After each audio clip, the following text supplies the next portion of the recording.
Different test అండి. క్లినికల్‌గా history vice కొన్ని science కనపడుతుంటాయి మనకి. టెస్ట్ వైస్ పరంగా వెళ్తే best easy test is the ABG. అంటే ఏబీజీ అంటే బ్లడ్ గ్యాసెస్ అనాలిసిస్. అంటే బ్లడ్‌లో ఎలా ఉన్నాయి, ఆక్సిజన్ లెవెల్ ఎలా ఉన్నాయి, CO2 లెవెల్స్ ఎలా, బైకార్బోనేట్ ఎలా ఉన్నాయి, lactates, other factors sodium, potassium, creatine ఇవి కూడా మనకు కొన్ని బేసిక్ కేటగిరీస్ మనకు తెలుస్తుంటాయి. So the best easy test is the.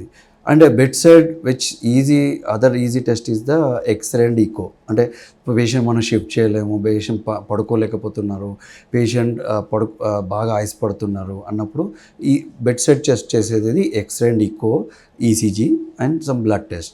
So ఇలా మనకి ఏంటిదంటే ఈ బేసిక్ అనాలిసిస్ వల్ల which is the contributing factor, అంటే is is the renal issue causing this failure, liver issue causing failure, heart issue వల్ల వచ్చే రెస్పిరేటరీ ఫెయిల్యూర్ ఆర్ లంగ్ పర్సేనే ప్రాబ్లమా అని ఎక్స్రేలో మనకి ఇండైరెక్ట్ వే వస్తుంది. The next best test is the heart related workup. అంటే ProBNP అంటాం. Drop అయ్యి అంటే హార్ట్ స్ట్రోక్ వల్ల వస్తుందా, హార్ట్ అటాక్ వల్ల వస్తుందా, లేకపోతే హార్ట్ ఫెయిల్యూర్ వల్ల వస్తుందా అని తెలుస్తుంటుంది.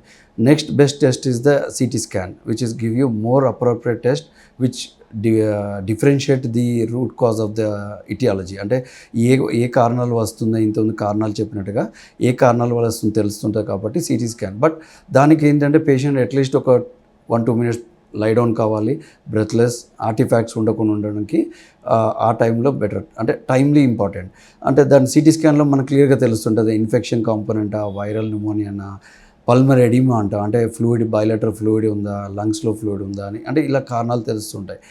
The next test is the best is the CTPA అంటాం, పల్మరీ యాంజియోగ్రామ్. అంటే బ్లడ్ ఫ్లో అనేది తక్కువ ఉందా, అంటే అన్ని కారణాలు అంటే క్లినికల్ సైన్స్ తక్కువ ఉన్నాయి, బ్రెత్లెస్ ఉన్నారు, ఆక్సిజన్ లెవెల్ లో ఉంది, హార్ట్ రేట్ ఎక్కువ ఉంది, but still we don't find any అంటే ది ప్రాబబిలిటీ పెరిగిందంటే ఈ టెస్ట్ కన్సల్ట్ చేస్తాం, అంటే CT pulmonary angiogram.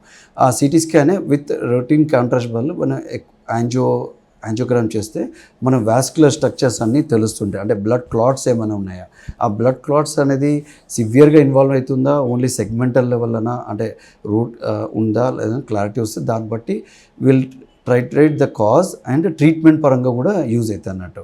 So the next level అంటే న్యూరలాజికల్గా. అంటే అసలు ఇవన్నీ బాగున్నాయి, రెస్పిరేటరీ ఫెయిల్యూర్లో వెళ్ళారు అంటే బ్రెయిన్ ఇన్పుట్ వల్ల, అంటే బ్రెయిన్ స్ట్రోక్ వలన, అంటే బ్రెయిన్ అంటే మనకు పవర్ సప్లై ఉంది మనకి, అంటే everything is good, power supply లేదు అన్నప్పుడు ఏ ఎక్విప్మెంట్ కానీ రూమ్లో ఉన్న ఏవి పనిచేయ, అలా మనకు బ్రెయిన్ అంటే ఏదైతే రెస్పిరేటరీ సెంటర్ వల్ల ఇదంతా ప్రాబ్లమా అనేది చూసుకుంటాం. సో దాన్ని రూల్ అవుట్ చేయడానికి ఇది. So sometimes we may require CT abdomen, sometimes rarely require a PET scan. So ఈ ఏదైతే ఇనీషియల్ టెస్ట్ చేసి పేషెంట్ కండిషన్ బట్టి, పేషెంట్ ఎఫర్ట్స్ బట్టి మనకి నెక్స్ట్ కేటగిరీ ఆఫ్ టెస్ట్ అనేది తెలిసిపోతుంటుంది. అంటే రూట్ కాజ్ ఏంటిది, ఎందుకు respiratory failure. One thing we need to understand, respiratory failure is not a one man show. It's not only deal with the pulmonology, it's a team effort. మెయిన్గా critical care is the most crucial part, and the other allied cardiology, pulmonology, nephrology, all other things are needed to get a benefit for the patient. So it's a team effort, proper timing, proper management, many of అంటే అన్ని చాలా cases good outcome వస్తుంది. చాలాసార్లు అపోహ ఏంటంటే వెంటిలేటర్కి వెళ్ళారంటే ఇంకా patient రాడు, అలా కాదు. వెంటిలేటర్ ఎందుకు వెళ్ళారు, ఎందుకు పెడుతున్నాం, అక్యూట్ కాజా, ventilator is not a treatment, it's a support, అంటే సపోర్టివ్ కేర్.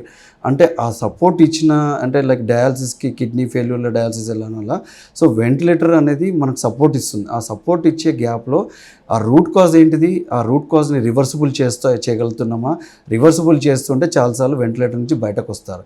ఆ వెంటిలేటర్ అనేది 1 day పట్టచ్చు, 1 week పట్టచ్చు, లాంగ్ స్టాండింగ్ పట్టచ్చు, ఒక్కొక్కసారి వెంటిలేటర్ మించి కూడా పోవచ్చు. అప్పుడు మనం ఆ ఆప్షన్ ఏంటంటే ఎక్మో అంటాం. సో ఆ ఎక్మో అనేది కన్సిడర్ చేస్తుంటాం. So there are different test, different modalities, different team effort.